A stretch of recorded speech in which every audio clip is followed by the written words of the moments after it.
Alright, so this past weekend, Team Sonic Racing had appearances at both TGS and EGX. I don't really know what those two actually mean, so don't ask me. But we were bound to learn something new, so what are 10 things we learned from these two gaming sessions? We'll find out right now.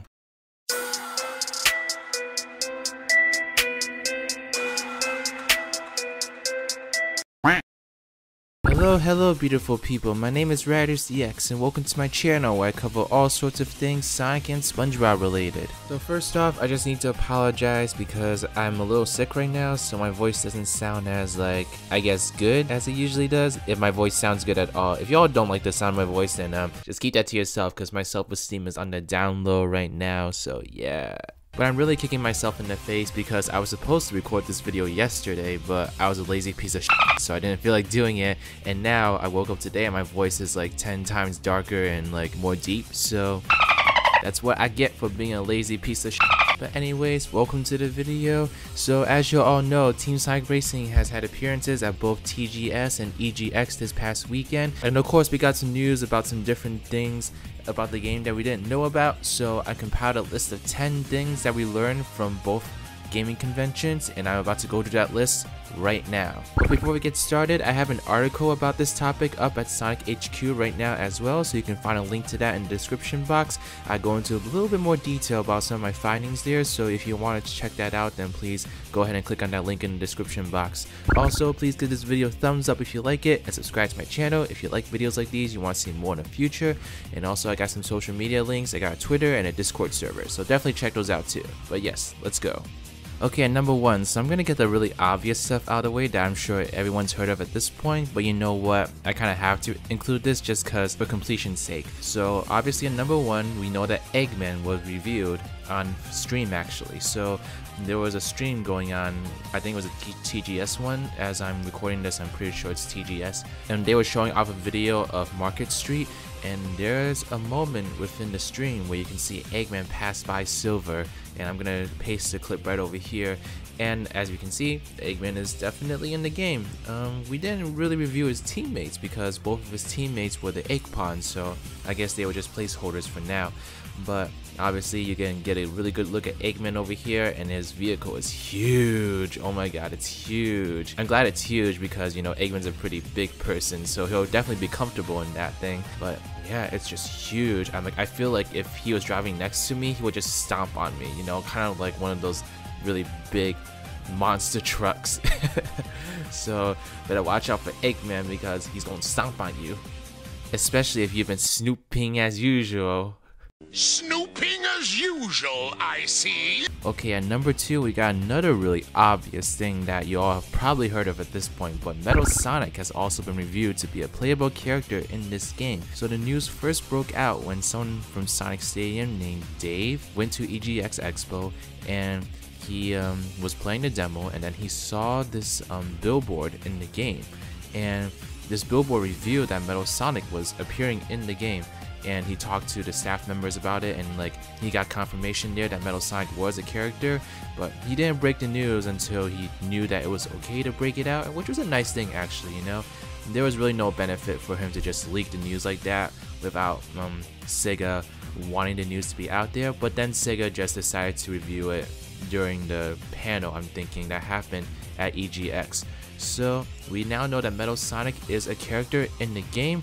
We haven't seen any gameplay of Metal Sonic yet, but I'm sure his vehicle is gonna be really badass, so I'm looking forward to it. But yeah, that's another character that was reviewed in the game, and this is actually very close to my predictions that I talked about in my Team Sonic Racing video about who the final 3 characters are. So we know that's Eggman, we know that's Metal Sonic, but now there's one more character, and that's gonna be the really tough one. So we'll just have to wait and see who that 3rd character is. If y'all have any thoughts about that, then let me know in the comment section below, because I'd really love to hear your thoughts on who you think might be a good character, not who you want. I mean, I would be interested in hearing what you want, but we gotta think logically and think, who would Sega and Sumo Digital think is a good choice for the last slot? And the egg pawn doesn't count. At least I hope it doesn't.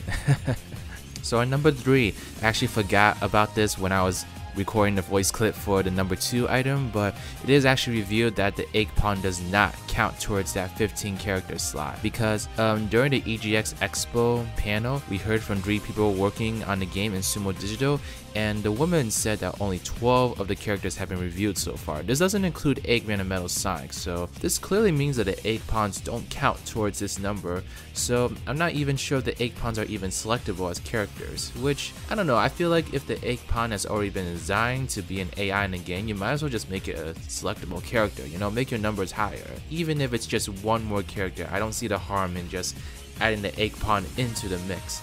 But we have confirmation that only 12 of the characters have been officially revealed so far in like review trailers and stuff, etc. So egg pawns don't count towards his numbers, so we still have to figure out who the final character is after Eggman and Metal Sonic. So this is going to be really interesting. We'll have to wait and see who that 15 character is.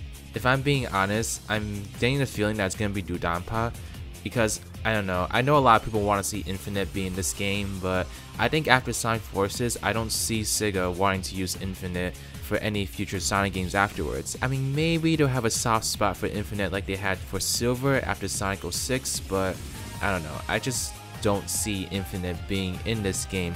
I kind of see Dudanpa taking that last spot, but we'll just have to see.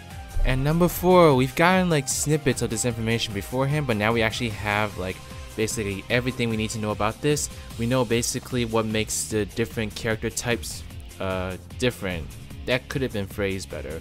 But you know what? The speed characters have well balanced handling, fastest top speed. Yeah, I didn't know that at all. And they also have the defensive radio burst ability, and I actually touched upon this in the Gamescom demo video. But basically what this is that when the speed characters drift, they actually can absorb attacks. So like if someone used a rocket on Sonic, for example, but Sonic was drifting, then Sonic can absorb that attack and his speed will not be diminished. So that's actually a really cool feature, and I look forward to seeing how people can experiment with that and use that to their advantage. Then we have the technique characters, which have nimble handling. Can someone tell me what nimble means? You know, someone that's taking their SATs right now, please let me know what nimble means, because I don't know what it is and I'm too lazy to look it up. They also have high acceleration and steering, and can cut corners on rough terrain without being slowed down, which is something I also touched upon in the last video about Gamescom, but it's nice to have it like actually spelled out for you and officially announced as such. Then we have the power characters, which have good boost and defense, which is cool. When they say good boost, does that mean that when they hit like a dash pad, that's when they get like a good boost, or maybe like the skin boost thingy, for example? I'm not really sure, but a good boost sounds good, so let's keep up the good stuff. Can smash into obstacles without being slowed down, so yep, we already knew that. And then can destroy barriers to open up new paths. So basically the power characters act exactly like they did in the Sonic Riders games, so that's gonna be really cool, and it'll be a really cool way to open up new pathways if you're a power character. But yes, we now officially know what makes the different character types different, and it's looking like this is going to allow us to have a lot of strategy implemented in the game. And I've already been hearing about how people are able to implement different ways of playing to take advantage of these different abilities that even Sumo Digital has been surprised by. So that makes me feel really good about the gameplay about this game, because you can develop your own technique, your own style of playing if you play this game long enough, and that should make online competition in particular really cool. At number 5, so this is actually something that might be wrong, but I feel pretty confident about this. As I was watching the TGS gameplay demo during Market Street, we were playing Silver obviously, but when they activated the Team Ultimate, I could hear like traces of Silver's theme song, Dreams of an Absolution, I think that's what it's called, playing when Silver activated Team Ultimate with Blaze and Vector. これ迫力あるなこのすごいちょっと速いんで使う場所を間違えちゃうと逆に壁に当たったりしてしまうのでもったいないですね、はい、よくコースを熟知した I'm thinking this means that when you're playing a character in the race and they activate Team Ultimate, they might have some sort of theme song. I think this is a remix. It doesn't sound like the original, but some sort of remix of their theme song played during the Team Ultimate, and that's really cool. It adds a bit of a special touch to each of these characters, And you know what, I'm actually a really big sucker for Silver's theme song. I love it so much. So when I heard this, I was really excited about it. So this is really cool. And number 6, this was mentioned during the EGX panel with the 3 people from Sumo Digital, but they had a slide that said that there was going to be 21 new and remastered tracks. So we already knew that there was going to be remastered tracks. I mean, that's what Planet Wisp has been. The Ice Level has basically been a remastered track. And then we have Market Street. But there's also going to be some new levels in this game. So that's going to be really cool. I'm glad they didn't go for all remastered tracks because I think Sumo Digital is a really great game developer and they could make some really badass tracks themselves. So, you know, I am excited to see what old levels they choose. I'm just really hoping it's not all from Sonic Generations.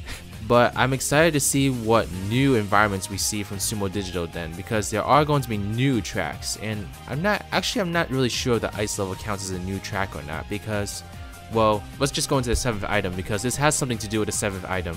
And number 7, so this was actually answered at the EGX panel, but during the Q&A. So props to the person that asked this question. I don't remember who they were, but they asked this question about different levels. Actually, I think it was Twip.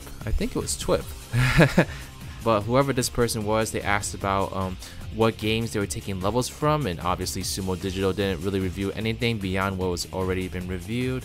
But then the woman said that the ice level was a combination of different ice tracks from previous Sonic games. So like Ice Cap Zone was one of the first ones they mentioned, and then they mentioned, I think, Halaska, maybe not, but I do know Halaska is one of them because we've had confirmation after confirmation that a remix of Halaska plays during this level. So the ice level is actually a combination of different ice levels throughout the Sonic series. So that makes a lot of sense because the ice level doesn't look completely like Halaska, for example. It doesn't look completely like Ice Cap, and I'm not sure, does the fire element of the level come from a certain stage within the Sonic series? If it does, then let me know, because then they definitely took inspiration from that. But yes, the ice stage is a combination of various ice levels from previous Sonic games. So that's really cool to hear. I'm glad that they're going to try to implement different levels within one track. Then the team isn't so limited in terms of what they can represent in these levels. And number 8, I don't know if this was reviewed in like a different gameplay footage video beforehand, but this is the first that I've seen of it personally. But we actually get to see a little bit of how the laser wisp works. It looks interesting. Vector had this like little green ray on him that was dragging him like throughout the course. So it basically looks like a tug of war kind of thing where Vector is basically dragged to further along the race and basically attacks anyone that comes in his way. So I guess it's kind of like a miniature version of the Team Ultimate power. I'm not sure if this is exactly how it works. It probably works a little bit differently than what I'm thinking, but this is just what I saw on my computer screen, so I'm just reporting my findings, so you can't attack me for that, okay? Sorry, being sick makes me a little bit more aggravated. And number 9, when I go and edit this video, I'm gonna have to figure out where this actually came from, but I think I was watching the Chaos channel stream, and then they were talking about hearing the Can You Feel the Sunshine, which is a song from Sonic R, hearing some kind of remix during, I think it was a TGS stream. So I'm definitely gonna have to look again and see what that is, but once I find it, I'll definitely paste it into this video after I'm done talking, which will never ever happen because I love to talk even when my voice sounds like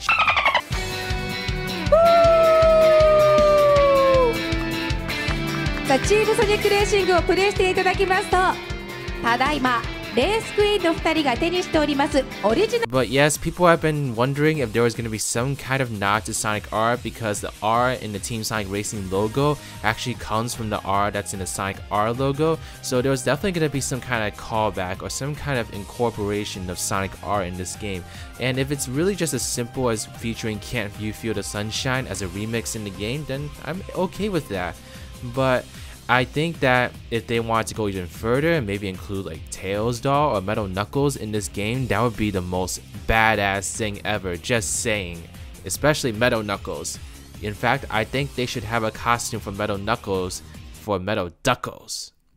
And then they should give me money for that because I didn't make the picture, but I asked for it, so that's gotta count for something, right? Okay, at number 10, the final thing that I was able to get from all this new stuff that was revealed to us during the weekend but during the Q&A, the EGX panel, someone asked about online multiplayer, and you can play 4-player split screen on the online multiplayer. So you could have, 3 other friends with you in the room, and then you could go online and play against other people across the country, I guess, or whatever. I did hear that there was gonna be no crossplay from someone, so unfortunately you won't be able to play against people that play the game on a different system, but you are able to play locally online, if that makes sense. So that makes it really cool because you could have a few friends over with you, but there might be like a couple friends that can't make it, but they can play it from their house on online mode. It will be like they were in your room the whole time. They just aren't. So do I actually have like an 11th thing to tell you?